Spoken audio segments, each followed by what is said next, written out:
Jadi buat kalian yang ternyata belum mengaktifkan kedua fitur ini atau kalian sudah mengaktifkan salah satu, udah teman-teman satu aja. Jangan sampai kalian mengaktifkan dua-duanya ya teman-teman, karena Assalamualaikum warahmatullahi wabarakatuh. Selamat datang kembali di Arimbi Channel, masih bersama aku Mutiara Arimbi. Di video kali ini teman-teman, aku kembali lagi bakalan review aplikasi paylater dan juga aplikasi pinjaman yang aku yakin kalian juga salah satu penggunanya. Apakah sebenarnya aplikasi ini menguntungkan atau enggak? Jawabannya ada di video ini, so jangan kemana-mana.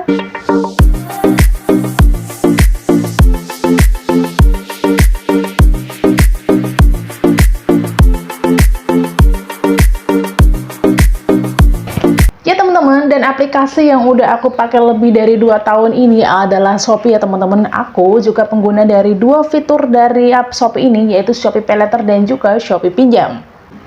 Kedua fitur dari Shopee ini teman-teman bener-bener racun banget ya kalau kita bener-bener nggak pinter-pinter kontrol, karena di sini kita tuh bisa mengajukan pinjaman yang prosesnya hanya memakan waktu hitungan menit aja. Jadi wajar banget kalau si Shopee ini sudah digunakan lebih dari 10 juta pengguna. Ya iyalah teman-teman, ya dimana lagi sih kita bisa kredit tanpa DP, kita bisa mengajukan pinjaman yang jumlahnya nggak sedikit tanpa jaminan. Jadi wajar banget kalau banyak teman-teman kita yang menggunakan Shopee ini, dan aku yakin kalian juga salah satu penggunanya. Dan itu juga yang menjadi alasan aku kenapa aku menggunakan fitur-fitur dari Shopee ini. Tapi nyatanya teman-teman, fitur-fitur atau limit yang mereka tawarkan itu nyatanya hanyalah sebagai umpan atau pancingan agar kita para penggunanya itu bisa terus menggunakan fitur-fitur baik itu Shopee Paylater ataupun Shopee Pinjam.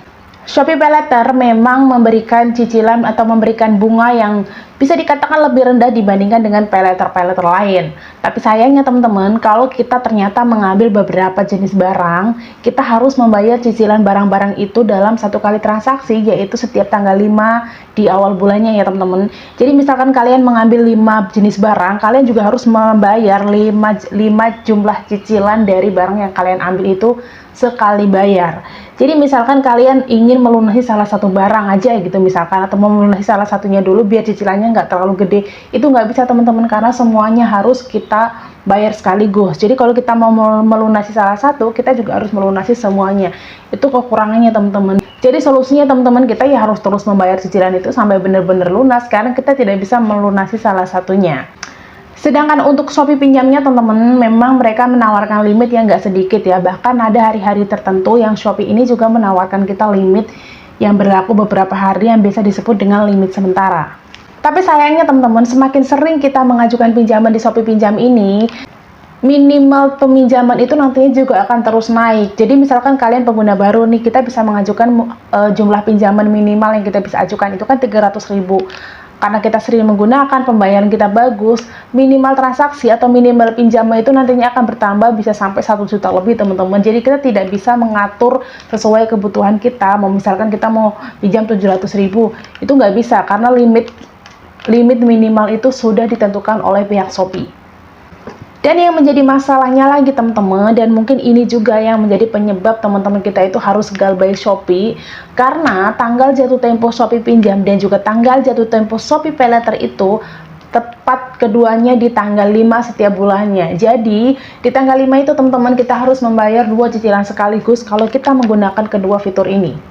Nggak sampai di situ aja teman-teman, meskipun sebenarnya tanggal jatuh tempo itu ada di tanggal 5, tapi 5 hari sebelum tanggal 5 itu, yaitu tanggal 1 atau tanggal 30 bahkan, kalian harus siap-siap diteleponin, di SMS dan juga di WA oleh pihak penagih dari kedua fitur ini.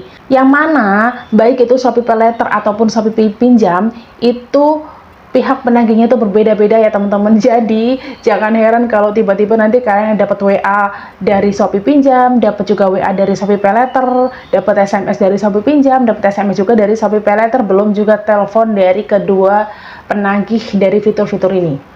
Yang pastinya itu akan sangat mengganggu waktu kalian banget ya teman-teman. Biasanya setiap bulannya itu untuk membayar cicilan itu aku menggunakan Shopee Pay ya teman-teman. Jadi aku top up baru nanti pembayaran aku lakukan dari Shopee Pay ini.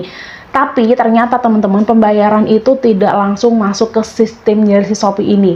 Jadi pernah ada beberapa kali lah aku tuh sengaja bayar, misalkan kan jatuh tempo tanggal 5 nih ya, tanggal 5. Aku bayar tanggal 5 jam 7 pagi nih teman-teman, tapi nyatanya masih sekitar jam 9 apa jam 10 gitu, aku masih dapat SMS, aku masih dapat WA dari pihak penagih dari kedua fitur ini. Jadi kan artinya pembayaran yang aku lakukan jam 7 tadi itu tidak langsung masuk di jam saat itu.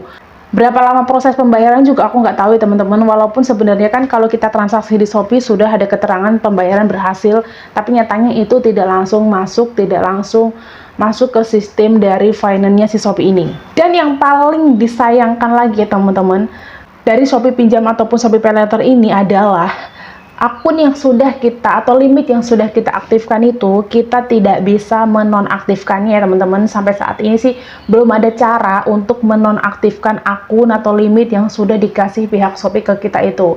Jadi solusinya hanyalah kita harus uninstall aplikasi dan juga kita harus ganti akun. Pasti ini sangat merepotkan dan juga agak riskan ya teman-teman. Karena kan bisa saja nih, limit itu nanti disalahgunakan oleh orang-orang yang memang nggak bertanggung jawab. Jadi buat kalian yang ternyata belum mengaktifkan kedua fitur ini, atau kalian sudah mengaktifkan salah satu, udah teman-teman satu aja. Jangan sampai kalian mengaktifkan dua-duanya ya teman-teman, karena kita tahu banget ya teman-teman, karena denda yang ditetapkan Shopee ini juga nggak sedikit, yaitu 5% setiap harinya ya teman-teman, dan itu jumlah yang wow banget, apalagi kalau ternyata pinjaman kalian atau tagihan kalian itu jumlahnya lumayan, pastinya itu akan sangat memberatkan kalian. Jadi mendingan untuk kalian yang belum mengaktifkan Shopee Paylater, mendingan jangan, atau untuk kalian yang belum mengaktifkan Shopee Pinjam, mendingan juga jangan ya teman-teman. Karena kalau kita sudah aktifkan saldo atau limit dari Shopee Paylater dan juga Shopee Pinjam ini teman-teman, kita tidak bisa lagi menonaktifkannya. Jadi mau nggak mau kita harus menggunakan itu, atau kita membiarkan dana itu, limit itu mengendap begitu saja di saldo kita. Walaupun memang setiap aplikasi apapun itu pasti memberikan kita keuntungan, memberikan kita kemudahan, dan juga akan memberikan kita resiko-resiko yang juga harus kita pertimbangkan di awal ya teman-teman. Artinya setiap aplikasi pasti punya kekurangan dan juga kelebihan masing-masing. Jadi buat teman-teman, berpijak-pijaklah menggunakan aplikasi. Kalau memang ternyata kalian sudah terlanjur mengaktifkan salah satu fitur ini, seperti aku ya teman-teman udah menggunakan dua fitur ini, lebih baik kalian minimalisir pengeluaran, atau bila perlu ya sudahlah kita ganti akun aja, kita nonaktifkan si Shopee ini biar kita tidak terlibat masalah-masalah yang mungkin akan membahayakan kita ke depannya. Dan itulah teman-teman video aku kali ini ya, semoga pengalaman yang tadi aku sharing itu bermanfaat buat teman-teman semua, dan mudah-mudahan kita semua teman-teman terlindung dari segala bentuk kredit, pinjaman, apapun itu. Dan sampai ketemu lagi di video aku selanjutnya. Wassalamualaikum warahmatullahi wabarakatuh.